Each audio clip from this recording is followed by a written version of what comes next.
Welcome back to Disney Disasters, the show where I put my mind, body, and general sanity on the line in the interest of reviewing and critiquing every Disney Channel original movie. For today's disaster, we're getting our claws in to the Cheetah Girls movie. I fucking hate myself. Let's start the damage control.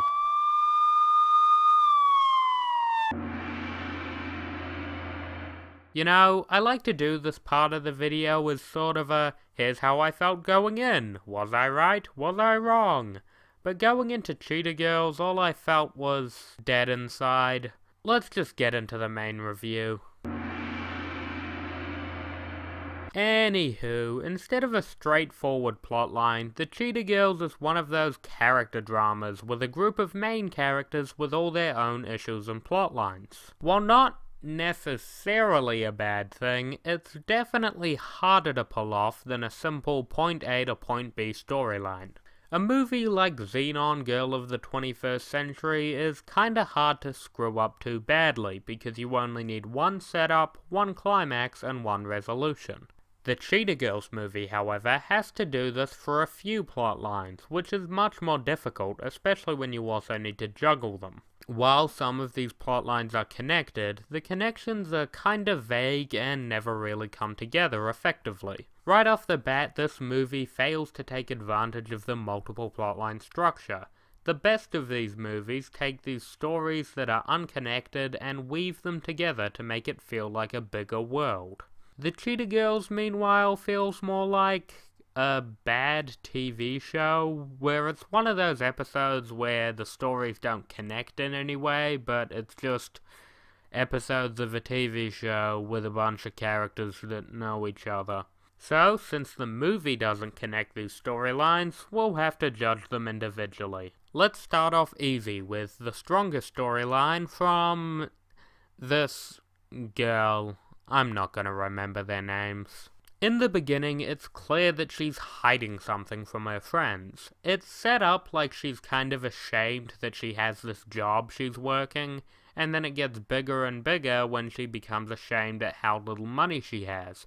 However, it never quite reveals exactly what's wrong with her. This storyline is the best because it's actually kind of a red herring. While yes, she doesn't like that she doesn't have much money, and she doesn't like that she has to work this job, that's not exactly what she's ashamed of. This way we get a nice setup, but we also get a big reveal that changes what the character is to us. The actual reveal, however, is that she's adopted, and she doesn't know anything about her race or background. This plotline works in a small part because it's the only one that's unexpected. Not because of the subject matter, but because the execution of the information is revealed in a better and more natural way than the other plotlines. I think I've said the word plotline about a dozen times in this review already. The issue is, however, after this big dramatic reveal where she pours her heart out to one of her friends, the storyline kinda just ends. Yeah, we get a scene at the very end where she introduces her adopted mother to her other two friends, but that's about it. She just kinda doesn't care in the end because, I don't know, the credits are coming up. The other subplots are just bad. There's a girl who's sad because her mother works all the time. There's another girl who's sad because her mother's dating a French guy. There's a boy that one of them likes, but he's kind of a dick, and all this shit going on. The issue isn't necessarily that these plotlines are bad, but they're handled in incredibly poor ways. It's all, we get a scene where they're sad, and then they're sad again, and then they talk about it, and now they're happy. All of these subplots are just bland, by-the-numbers storylines that you'd expect from a Disney Channel TV show or movie. They're not shown or executed or resolved in any kind of interesting ways, and it just drags the movie on. With all the subplots out of the way, let's talk about the main story. After the talent show, the girls get recruited by a big music producer. The main character, Raven, from That's So Raven, becomes bitchy because of it, the fame getting to her head. The producer they're working with wants them to make generic music, and none of them want to do it. However, because Raven has been acting like a total bitch, they decide to all fight over it, and it's... I get what they're going for in this scene. Raven has been acting like a total full of herself bitch for the longest time. So, even though she's in the moral right, not wanting to make the generic music, and everybody's on her side, they still kinda don't want to agree with her because she's been acting like a bitch for so long. Overall, this is probably the best scene in the main storyline, despite being the most frustrating. This is because it makes sense from a character standpoint. They're all kind of acting irrationally and against their best interests. However, at this point, their characters are so ill-defined, except for the main character, who's a total bitch at this point, so we're not even rooting for her. And then in the end, they get back together after singing in the street. Yay! So, as we sit right now, the main plotline consists of a collection of bad subplots surrounding a weak main story. And even then, it has a bad ending. Jesus, let's see if the actors and characters can save it. Spoiler alert, nope. So, the Cheetah girls kind of all suck. Despite having individual plotlines with their own story to tell, they kind of have the same personality, and that's not what you want from an ensemble film. When you have 5 different characters at the core of it, you want them to be different characters, so they can work off each other. But if the characters are not distinct enough, this doesn't work. The main girl, however, does kinda stand out, because she has one main difference from her peers that makes her unique.